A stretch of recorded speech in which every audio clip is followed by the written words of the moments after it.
Bonsoir à tous. Salut les amis, c'est Toto Météo.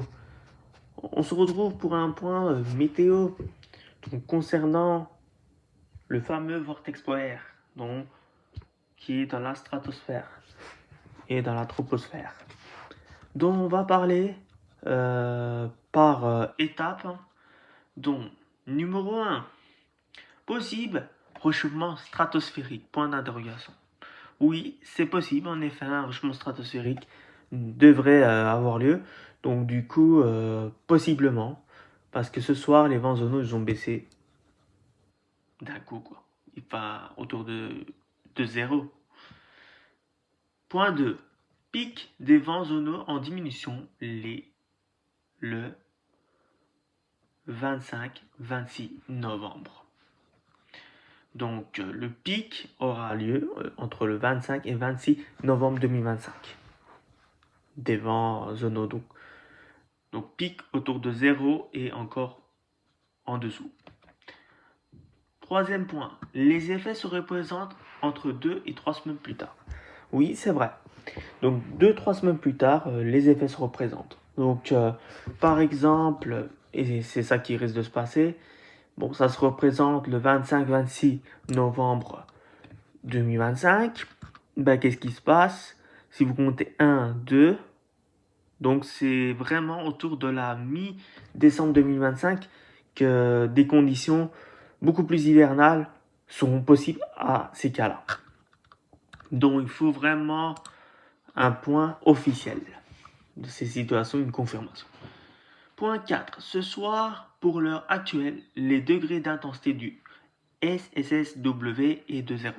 Donc oui, c'est vrai, il est de 0 actuellement. Donc il est autour de 0 actuellement. Du coup, oui, c'est fortement en baisse par rapport à hier ou aux jours précédents et ça fait que diminuer, en effet. Point 5. Les effets, si c'est le cas d'un SS officiel, se représentent vers mi-décembre. Oui, c'est ce que je viens de parler, oui, c'est vers la mi-décembre que il risque de se passer. Point 6. Si un renversement du vortex polaire, les vents seront d'est à ouest. Oui, ils seront d'est à ouest s'il y a vraiment un renversement des vents zonaux. Donc, ça va perturber le vortex polaire et du coup, les vents vont tourner au sens inverse des aiguilles, d'est à ouest, au lieu de ouest à est. Point 7. Dans tous les cas, des descentes polaires arctiques vont arriver. Oui, c'est ça qui est possible, en effet. Des descentes polaires arctiques vont arriver chez nous. Du coup, pas mal de surprises hivernales seront possibles. Point 8. Ça sera un froid glacial et souvent neigeux dans tous les cas. Oui, ça sera souvent neigeux, oui, si c'est le cas de dépression ou des conflits de masse d'air, donc de conflits neigeuses ou des VDF.